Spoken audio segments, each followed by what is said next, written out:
국민 여러분 그리고 언론인 여러분, 국민의힘 공동선대위원장 나경원입니다. 드디어 내일이 대선입니다.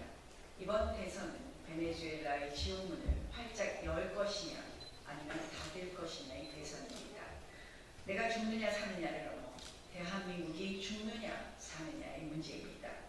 베네수엘라의 비극이 남의 일이 아닙니다. 한때 남미의 모범국가였던 베네수엘라, 반미 포퓰리즘과 경제 파탄, 사법 장악과 독재의 길을 걸으며 국민의 삶이 무너지고 자유가 사라졌습니다. 나라 경제는 휴지 조각이 되었고 국민 4명 중 1명이 탈출했습니다. 세계에서 원유 매장량 1위, 생산량 10위권대였던 베네수엘라는 반미 좌파 정권, 후고 차베스 정권이 들어선 이후 본격적으로 석유 산업을 국유화하고 공산주의 국가 석유 회사들과 손잡았습니다. 그 결과 베네수엘라 수출의 95%를 차지하는 석유 산업이 나락으로 떨어지고 물가 상승률이 치솟았습니다. 결국 베네수엘라가 석유 수출로 벌어들이는 돈은 경제 위기에 못 견뎌 탈출한 베네수엘라 난민들이 고국의 가족들에게 송금하는 달러보다 적다고 합니다. 민주주의의 마지막 보루였던 선거마저 망가졌습니다. 지난 5월 25일 치루어진 베네수엘라 총선 지방선거 투표율은 12%대에 그쳤습니다. 정권 친위대로 전락한 사법부마저 부정을 바로잡지 못했습니다.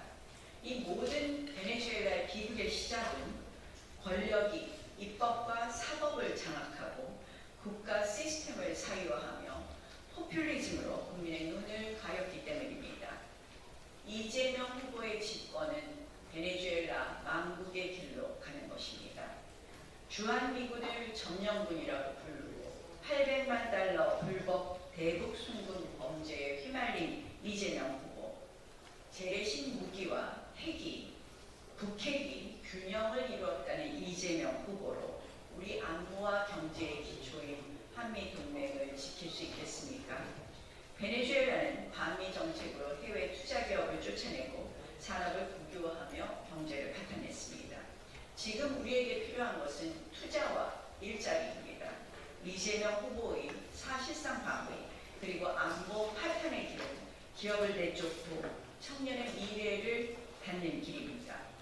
문재인 민주당 정권 포퓰리즘으로 400조 원이 북증한 국가 채무는 1200조 원을 돌파했고 지금 복지 지출 증가로 구조적 재정 압박은 더 심해지고 있습니다. 그런데 이재명 후보가 경기도에서 현금 살포하던 포퓰리즘 실험을 국가 전체로 확대하려고 하고 있습니다. 돈을 벌게 하려는 것이 아니라 돈을 뿌려 길들이게 하고 있습니다.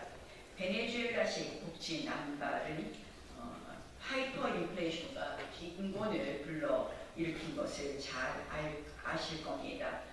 지금 이재명의 길이 바로 그 길이라는 점을 지적하지 않을 수가 없습니다. 사법 장악 시도는 국가 시스템 사유화의 마지막 퍼즐입니다. 베네수엘라는 2004년 대법관을 20명에서 32명으로 증원해 친정권 인사를 임명했습니다. 사법부를 정권의 도구로 만들었습니다. 차베스의 불리한 판결은 차베스 사망 전까지 미뤘습니다. 지금 이재명 민주당의 행태와 유사하지 않습니까? 베네수엘라는 정권의 입맛에 맞는 판결이 이어지고 선거 부정도 옹호하는 나라가 되었습니다. 검찰을 대통령 개인 사단으로 부렸고 공직자 비리를 감시한다는 명목으로 옴부스만을 설치해 정권 비판자, 정적을 제거하는 칼로 악용했습니다. 민주당이 만들어 정치 수사 도구로 쓰는 공수처와 판박이라고 할 것입니다. 여러분, 그 결과 어떻게 되었습니까? 베네수엘라는 언론과 야당을 탄압하고 정권에 반대하는 언론은 폐쇄되었으며 비판하는 시민은 테러와 협박에 시달렸습니다. 정권 잡기도 전에 이재명 민주당의 공포 독재 5법, 아들 험담 금지법, 범죄제보 포상제, 대법관 30명 증언법, 이재명 재판 중지법, 이재명 무죄법, 대법원장 특검법, 왜곡죄 판검사 처벌법 재판소원 도입, 이틀막 5법을 추진 중입니다. 이미 이재명 민주당은 자신들에게 거슬리는 언론인 9명을 고발하겠다, 대장동 수사검사를 고발하겠다고 예고하며 협박하고 있습니다. 정권을 잡은 뒤에는 더 잔혹한 정치 보복이 기다릴 것입니다. 그리고 유시민 씨의 언급대로 소위 선민인, 좌파, 진보, 집권, 좌파, 진보, 기득권 집단, 그들만의 대한민국이 기다리고 있습니다. 이재명과의 거리가 권력과 돈이 되는 그들의 세상이 기다리고 있습니다. 새로운 신분제 사회가 탄생합니다. 친명 무죄, 비명 유지, 친명 대박, 비명 독박. 자유는 한순간에 무너지지 않습니다. 조금씩, 그러나 확실히 무너집니다. 국민 여러분, 국민의힘이 미워도 잘못한 게 있더라도 이번만큼은 깨끗하고 청렴하고 그리고 유능한 또 자유민주주의와 법치주의를 확실히 지킬 김문수 후보를 보고 자유와 미래에 투표해 주십시오. 우리 아이들의 미래를 생각해 주십시오. 이재명 독재국가, 베네수엘라 지옥문을 여는 선택을 막아주십시오. 대한민국이 죽느냐 사느냐의 선거입니다. 우리의 자유, 우리의 미래, 여러분의 한 표에 달려 있습니다. 이재명 민주당의 독재 폭주, 베네수엘라 지옥 열차를 멈추고 대한민국 자유와 번영을 지켜주십시오. 한마디 하나 조금 말씀드리겠습니다. 이재명 후보 측은 이미 이재명의 민주당은 사실상 공포독재 5법을 만들었습니다. 그런데 이제 언론인 고발 예고에 이어서 자신의 범죄 사건 검사를 고발하겠다고 예고하고 있습니다. 이 검판사들을 정치 탄압하는 것이 본인의 뜻인지 아니면 하수인들의 과잉 충성인지 이재명 후보는 답해야 할 것입니다. 또한 최근에는 짐 로저스 사건으로 온 대한민국이 시끄럽습니다. 짐 로저스의 이재명 지지는 대국민 사기극이었다는 것이 만천하에 드러났습니다. 이재명 후보는 이를 자신의 SNS에 버젓이 올렸습니다. 그러나 짐 로저스는 완전한 사기라고 밝혔다고 합니다.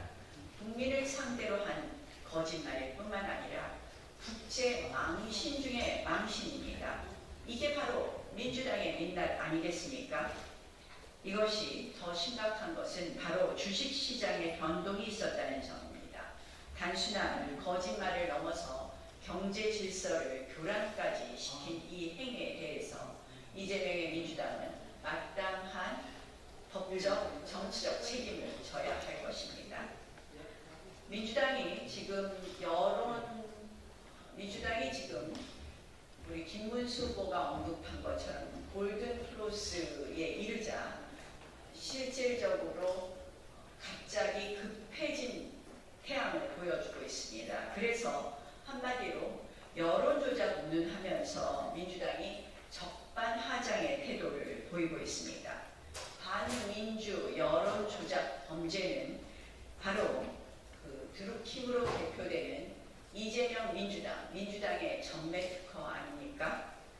조직적 여론 조작은 이재명 민주당의 전매특허임에도 불구하고 이제 마지막 국민을 속이기 위한 구태 악습이 시작되고 있습니다.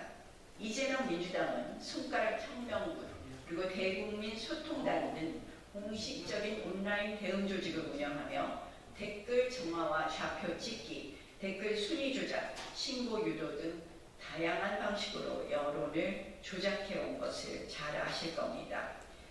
한마디로 이재명 민주당의 대관이라는 명칭으로 대놓고 온라인 여론 조작을 한 것은 인간 드루킹 사건의 본질과 다르지 않다고 생각합니다. 그럼에도 불구하고 김문수 후보에 대해서 댓글 운운하면서 지금 마지막 한 방을 노리는 것에 국민들은 속지 않을 것입니다. 더 이상 거짓 여론 선동 멈춰줄 것을